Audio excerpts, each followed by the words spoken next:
here's what we know about the streetcar project. The federal money that's been funding it is frozen, and there is a committed majority of the newly sworn-in city council that wants to stop it. But they had to suffer through hours and hours of vocal opposition. Local 12's Angenette Levy is live at City Hall with where things stand now. Angenette.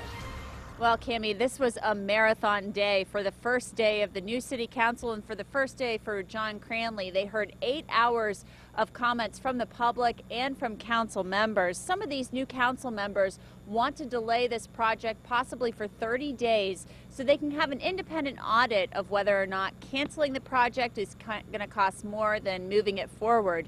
But supporters of the streetcar say that simply means a slow death for this project.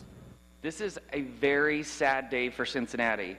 For several hours, streetcar supporters pleaded their case to City Council. Do you want to be remembered in Cincinnati history as the mayor and City Council that stopped the momentum, the progress, and the development of our city? Had we done the subway, you couldn't touch this city.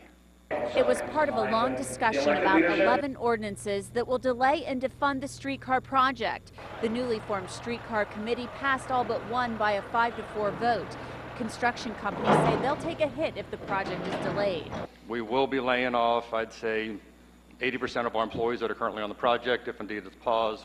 The ordinances all have funding appropriations attached, so they can't be subject to a referendum, dashing hopes of streetcar supporters that construction will continue as they gather enough signatures to place the issue on the ballot.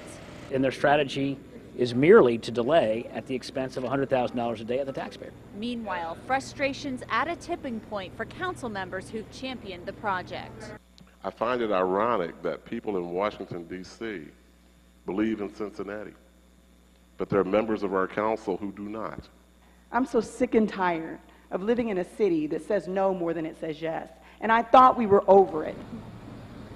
Now, City Council will vote on these ordinances at their regular meeting on Wednesday. There will be a second special session of City Council here tomorrow at 2 o'clock. The public is welcome to come out and talk with Council at that time about how they feel about the streetcar project. So we'll be back here again tomorrow doing it all over again. Reporting live from City Hall, Angenette Levy, Local 12 News. Cammie? All right, Angenette, thank you. And a private organization, the Haile Foundation, has offered to pay for an independent study of canceling the streetcar. That foundation supports it and has partnered with the city on projects at Music Hall and at Smale Park. Today, one of its executives said canceling the streetcar could put those partnerships in jeopardy.